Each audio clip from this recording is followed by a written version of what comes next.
bata. Hello.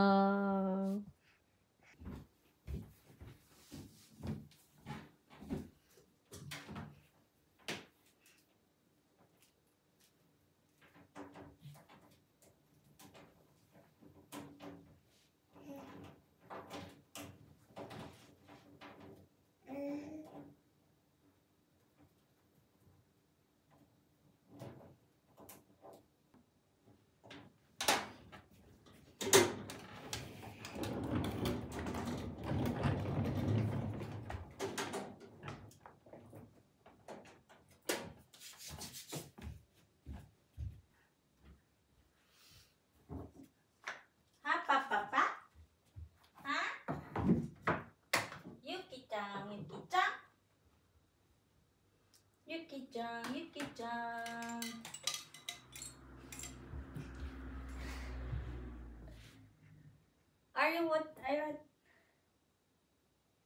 Do you know where's the camera is?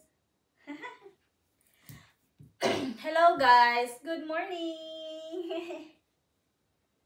So, happy Wednesday everyone. So, medyo delayed ang ating mga upload, no? Kasi nga, hindi po maganda ang aking internet dito ngayon. So, sa mga nag-aabang po sa aking mga videos, abang lang talaga po kayo. This time, as you can see, nag-iba po ang pwesto. So, itong playpen, di ba, galing po to dito. Nilipat ko po dito. Dahil ay naghahanap talaga ako ng safety. Dahil dito kasi banda, guys, may saksakan dyan. So, there is a chance na pupuntahan niya doon ni Yuki yung saksakan. So, kailangan ko talagang mag-safe talaga. Tapos, dito naman, may saksakan naman dito. Kaso, kaya nga nilipat ko yung playpen dahil matatakpan po kasi sa playpen. Hindi po siya direkta po sa saksakan. Medyo parang magko-corner siya. So, medyo sa tingin ko ay safe naman siya. Hindi po mapupuntahan ni Yuki doon mismo sa saksakan. So, yung mga saksakan talaga yung iniisip ko ngayon. Dahil, yun nga, si Yuki ay gumagapang na nga po siya. So, pupunta talaga yan kung saan-saan. Basta may lugar na pwede siyang makapunta. Pupuntahan niya talaga yan. So, yun nga, inano ko yung mga saksakan na posibleng magiging safe na siya na hindi mapuntahan ni Yuki. So, tingnan nyo naman, mag-8 months na po yung anak ko. So, kailangan talaga lahat ng mga gagawin dito sa bahay, kailangan ay safe. Ha? So, by the way guys, may in-order pala akong galing po ng Shein. So, ipapakita ko po sa inyo kung... Actually, kahapon, dumating siya kahapon. Tapos, tiningnan ko. Hindi na ako nakapaghintay guys. Kasi gusto ko matingnan siya na okay ba siya. So, ngayon, ipapakita ko naman sa inyo kung worth it ba yung mga binili ko. So, ayun. Isa din po to sa mga... in-order ko, di ba? Ang cute. Ito. Yan, sa pangbahay. Kasi minsan dito sa amin, sobrang lamig na guys. So, lamigin po kasi yung paa ni Yuki. So, kailangan ko ng ganito. Kaya, nakyutan naman ako. Malaki siya, pero worth it naman siya kasi may garter naman. So, maganda siya guys. Di ba? Ang cute. At eto na guys, nandito na yung in-order ko sa Shein. Hanap! So first, ipapakita ko sa inyo, yung kanina nga, ito yung na-order ko, isa sa mga in-order ko. Tapos, maganda naman siya, diba? Nag-order pala ako ng pajama. So, tatlong, ano na siya, set na siya, hindi siya set. Parang, isang order, tatlong pajama. So, ito yun. Maganda siya, guys. Yan. Ito yung kulay gray, black, and pink. So, sa loob niya, guys, is, ano siya, warm. So, ganyan yung tela niya. Nakikita nyo ba? Ganyan po yung tela niya. So, maganda siya suotin. Hindi siya malamig, mainit talaga. Warm talaga pag sinusuot na. So, eto, yung mga binili ko, maganda siya guys. So, very worth it. Mura lang siyang nabili ko sa Shein. Yan. So, masayang masaya yung anak ko na may mga ano na siya, pang warm na mga pajama. Next naman natin is, ano bang tawag nito? Yung ganito lang, na may ano ganyan, ganito. Nakalimutan ko tuloy. So, ito yung mga nabili ko din. 3 na siya, pero feeling ko malaki to sa anak ko, pero okay lang. Mas gusto ko yung medyo malaki-laki kasi alam niyo naman yung bata, mabilis namang lumaki. So, ito, cotton din siya guys. Maganda din siya suotin. Hindi siya mas maganda yung tela niya. So, ganyan. Mura lang din to guys yung nabili ko. Set din siya. 3 na. Yan. Ito yung kulay. Maganda. And then, ganito din yung kulay niya. May white. Hindi ko alam yung kulay. Then, brown. Yan. Maganda talaga yung tela niya guys. As in, super very worth it talaga siyang na-order ko. Akala ko kasi manipis. Minsan kasi sa Shein maninipis yung iba. Or nagkamali lang talaga yung pag-order niya. Next is itong dress. So, my partner to guys. May cup na siya. Ang problema nito guys. Ang laki ng cup niya guys.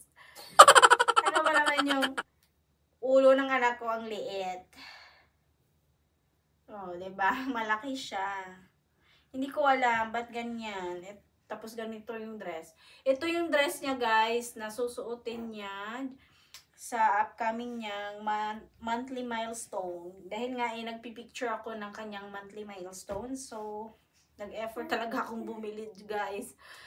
So, okay naman siya pag mag 1 year old or 2 years old. So, worth it naman din pala to.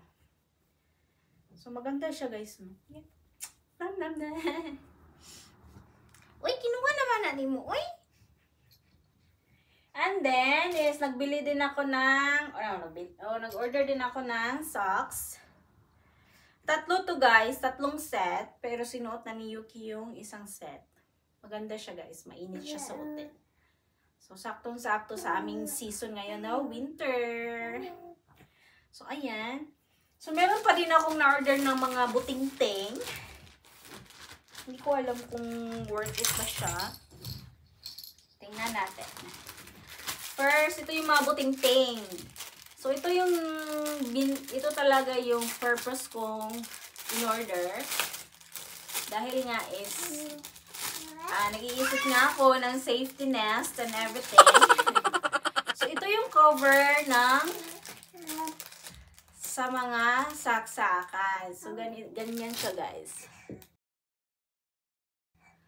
Oo, isaksak mo doon, tapos yun na, ika-cover mo at safe na siya. Pag tulad ngayon, marunong nang gumapang si Yuki.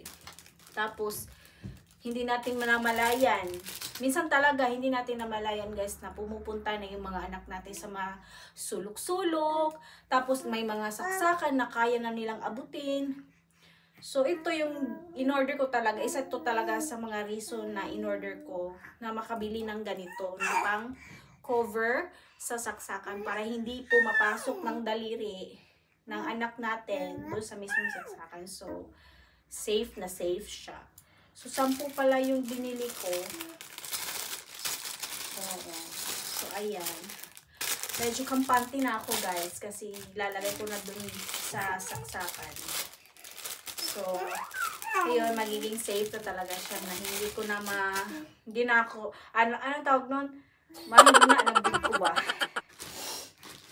So, next is holder ng tablet. So, si Yuki ay may tablet na po. Pero hindi po mamahaling tablet, guys. Mura lang naman. So, bumili ako ng holder tablet. Actually, ganito siya, guys. Ganyan siya. Tapos, alam nyo yung lalagyan ng ano, yung head ng upuan ng sasakyan. So, doon ko siya ilalagay, guys. So, bali, ito yung irarap mo sa upuan ng head. Irap mo, tapos, eto, pandikit kasi to. Ganito siya. Ganyan siya. Magiging ganyan. Oo, tapos, eto, meron din, dito mo ididikit yung ganitong holder.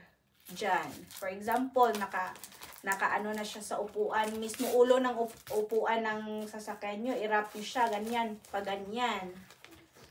So, pag naglalagay kayo ng cellphone or tablet, ganyan lang. Ilalagay yung tablet dito. So, kasi sa biyahe na minsan kasi guys, umaalis nga kami ng hindi namin parang planado. So, ayan, dito ko ilalagay yung tablet, tapos manonood si Yuki hanggang makatulog siya. So, ayan. Medyo spoiled po ang anak ko ng konti nga lang naman. So, ayan. Next is, ito. Anak, come here. Uy! Come here, anak. Nilalaro niya yung shoes niya. Indoor shoes. Ayan. Next naman natin, guys, is a wall clock. DIY wall clock creation. Yes. So, ganito po yung itsura niya, guys. Pag ina-assemble na natin. Ganyan siya, guys. Ganyan. Oo. So, yan. Ilalagay lang naman natin to sa wall. So, dito ilalagay yung dalawang kamay ng ng clock para ikot-ikot siya. Ito yung balik kamay ng clock. Tapos, ito yung mga numbers. So, mamaya samahan nyo kung maglagay nito, guys. Ganito. Ganyan na siya, guys. Ganyan. Diba? Kita nyo? So, I'm very excited na ilagay ko to sa aming wall. Mismo dito. Ayan. So, yun lang naman yung, meron pa pala. Eto, tape. Tape siya na parang, anong tawag itong tape? Nakita ko lang naman to siya sa, sa Shein. Tinatry ko lang naman. So, tingnan natin kung effective ba yung nakita natin sa feedback na ang lakas doon yung dumikit. Kahit anong mga bagay na mabibigat. So, tingnan natin, guys. Napabili ako nito, guys, dahil nga maglalagay tayo ng wall clock DIY creation. Dahil ayoko po magbutas ng dingding. Dahil po, ayoko naman masira yung dingding namin, guys. Kaya naisip-isip ko, ito na lang yung gamitin ko. Tingnan natin kung effective ba to, guys. Hindi ko alam. Nasa isip ko lang man to, imagination ko lang naman kung effective ba siya or hindi. So, tingnan natin mamaya. So, ayun. Ito lang naman yung na-order ko, guys. So, ayun sa aking feedback. Maganda lahat. Worth it po yung mga na-order ko. So, hindi po ako nagsisisi. So, hindi po nasayang ang aking pera, guys. So, hindi ko pala yung pera. Pera po yung aking asawa. So, yun. Worth it, worth it.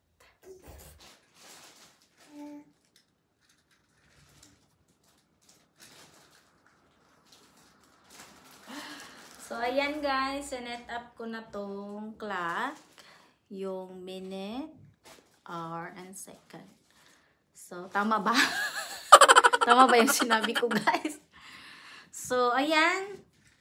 Diyan natin ilalagay, diyan mismo sa harap para makita natin. Ayan. Good luck for me, guys. Sana tama tong mga ginagawa ko. Ayan, tama ba ito? So, mamaya ilalagyan ko siya ng battery. So, tara, guys. Samahan niyo akong magdikit ng ating DIY wall clock creation. Let's go! Yes! So, ayan. Ito yung tape. So, try natin na idikit to. Sana okay siya. Hindi ko alam. Sana okay. Magandang gamitin to.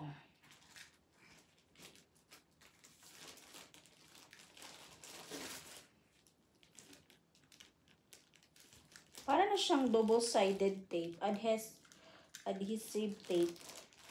Parang ganun. So, tara guys. Atin na itong ilagay sa ating wall. Oh, double tape nga pala siya. Parang maganda to ah. Okay.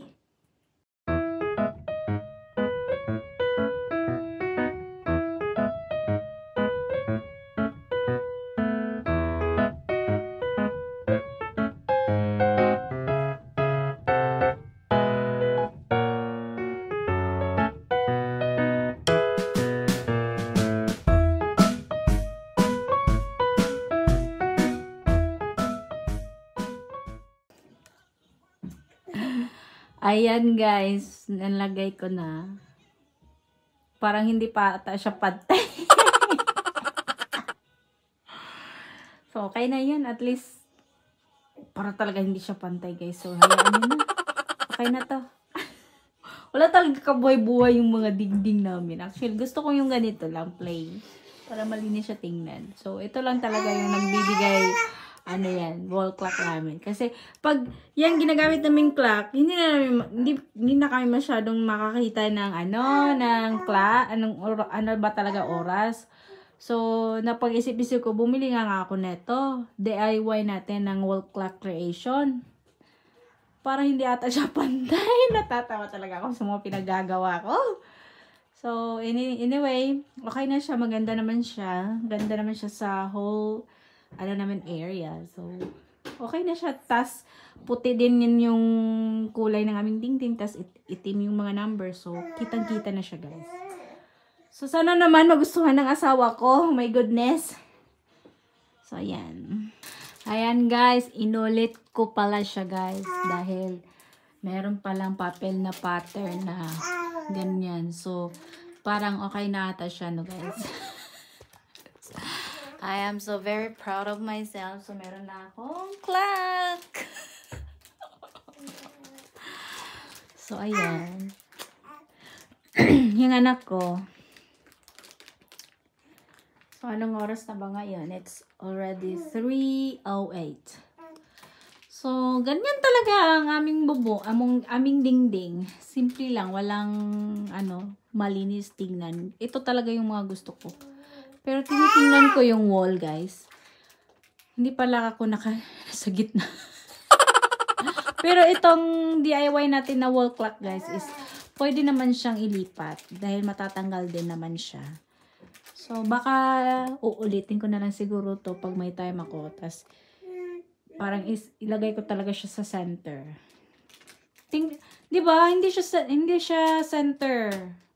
No? Ano ba yan? Ako, sige. Bigyan ko to ng time pag ayusin ko talaga to. Kasi yung TV din namin, hindi siya center eh. So, baka isa siguro to. Parang iusok ko siguro siya ng konti. No? So, ayan. It's already 3 na nga. So, malapit na akong mag-prepare ng dinner. So, hindi ko alam kung ano yung ihahanda ko sa dinner. Pero, sabi naman ng asawa ko is, nag-request naman siyang mag-yakisoba ako ngayon. So, yun na lang siguro. Dahil hindi naman po yun, sa pagkain yung asawa ko.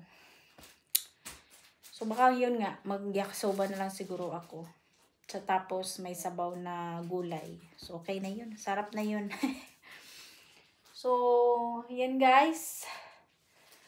Hindi ko alam kung ano na yung susunod kong gagawin. Yung mga nabili ko pala sa Shein is, bago ko ipasuot kay Yuki, laban ko muna para iwas tayo sa mga, alam nyo na. Kailangan ko muna siyang labahan. Tapos, bago ko ipagamit kay Yuki.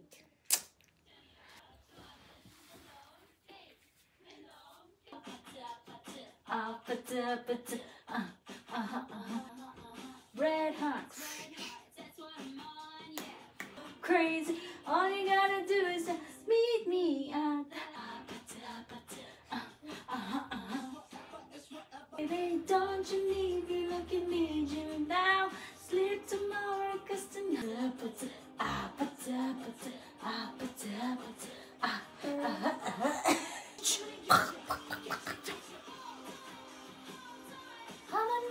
you want me like I want you, baby.